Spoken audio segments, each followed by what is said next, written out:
First, though, I'd like to go to Thomas J. Norton, who is a foreign policy expert, Michigan State Senate candidate. Thank you very much indeed for joining us. Now, this does mark a significant victory for the Trump administration. Do you believe, as many do, it would seem, that he deserves most of the credit for this achievement? Good morning. Absolutely would agree with that. Donald Trump has done an amazing job at making the world more peaceful and ending wars. He did it in his first term. His second term is starting to pan out by cleaning up the mess of Joe Biden and things left over from Barack Obama. And he's just showing why a Nobel Peace Prize needs to go from an award of making people feel good to actual actions and deeds. And now, many people have reflected upon the fact that when Mr. Biden was in power, we didn't see any such movement, that he wasn't pushing the right buttons, he wasn't perhaps being proactive enough. Do you think that given time, Joe Biden would have been able to achieve anything like this? No, I absolutely don't. Joe Biden could barely walk through the front door of the White House without hitting the bushes. I mean, if somebody can't gear themselves when they're walking, how can they gear an entire planet towards peace? It's a point that others have made, and you put it very colourfully. Now, let's talk about the mid to long term, and of course, we hope America's continuing role. I'm assuming America will continue to have an enormous stake in this process. What role do you think Congress should play in determining U.S. policy towards Gaza, whatever that becomes, especially when it comes to military aid to Israel? Well, that coming through the legislature. The United States should always support the nation of Israel. We got to remember that they are in the middle of an area of the world that is dedicated to killing them for one simple fact: they're Jewish. And that is a severe problem. Jews were there thousands of years ago. Everybody's like, well, it's Palestinian land. Well, it was Jewish land before that, and it was another country's land before that.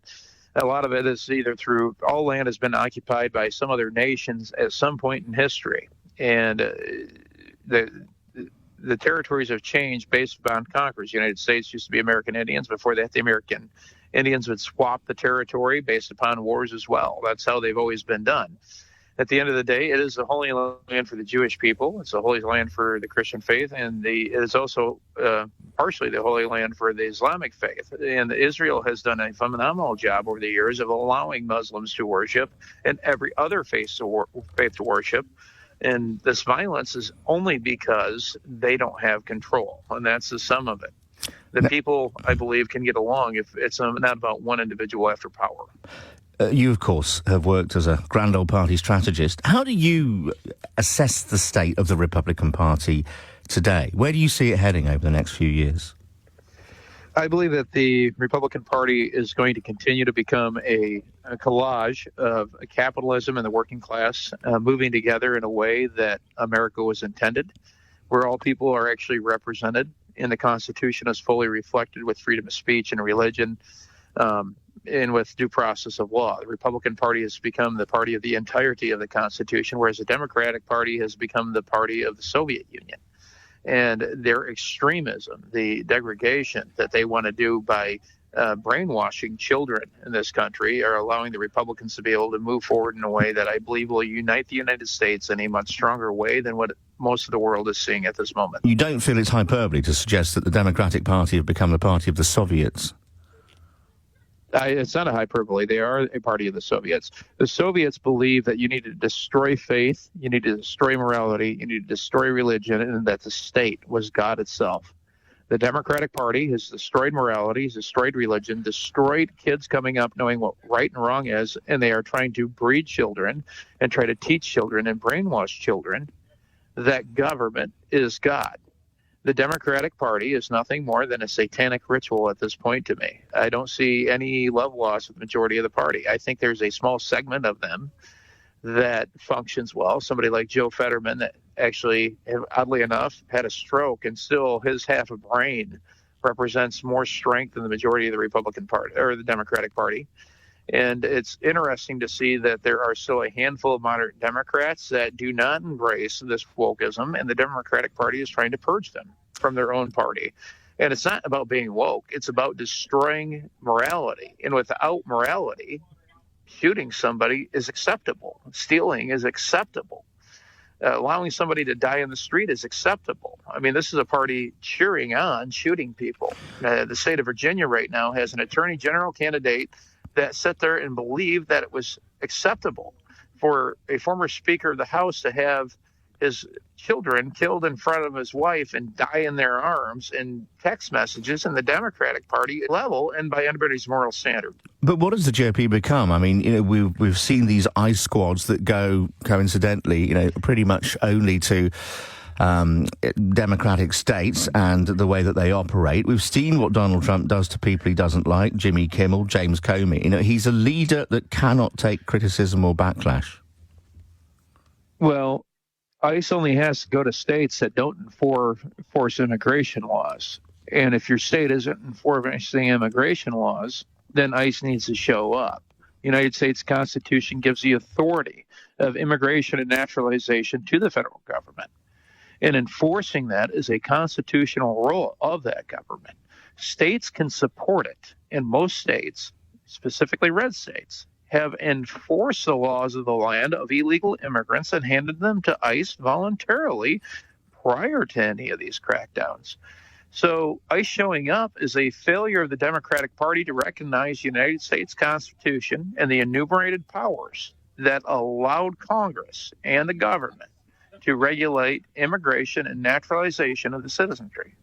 But, when you see the way that ICE operate on the streets and, the fear that they have spread, it doesn't attract you to the way that Mr. Trump deals with his opponents and, deals with civil unrest.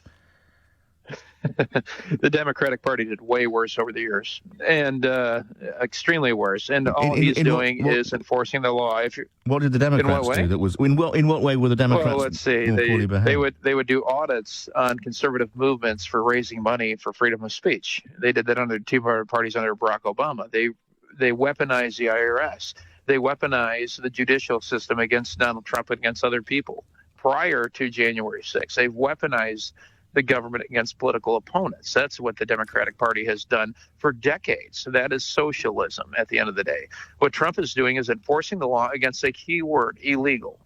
Illegal immigrants. You immigrated into this nation illegally. You broke the law coming across. You broke the law not respecting American citizens. You then stole from the American citizens and their tax dollars in order to receive free benefits. Again, breaking the law. Morality also dictates that stealing is unacceptable. But surely, Donald... And most American... I actually fundamentally believe illegal immigrants across the border in any nation, be it Great Britain, be it Scotland, be it any nation, France, Germany, Italy, you pick a nation on the planet. If an illegal immigrant crosses that border and takes government benefits and steals it from the taxpayer, that they are illegal and they are a thief at the end of the day to me. And I do not care what nation they come from. All right. Well, I'm just going to ask you a final question because I know that you're running for Michigan State Senate yourself. Why is that? Yeah. And, what would you say to people in terms of why they should give you their vote? The reason they should give us the vote is because at the end of the day, the government has become too powerful. We have organizations such as CPS that can sit there and remove due process of law and take away people's children off an accusation.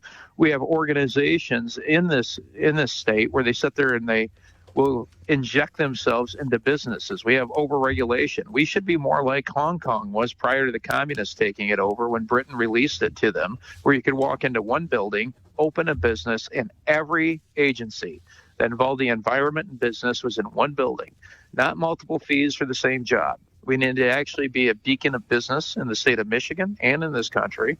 And we need to make sure that we restore the Constitution of the United States in every single public school so they can actually realize where it comes from. It comes from the Magna Carta from Britain. It comes from the Roman Empire, having their citizens have rights. We need to make sure that is in every public classroom, that we can teach our citizens what it means to be an American, what true constitutional rights are, and we need to restore the Pledge of Allegiance to the United States. And we can start in the state of Michigan. Thomas J. Norton, many thanks for joining us this morning. Foreign policy expert, Michigan State Senate candidate and GOP strategist.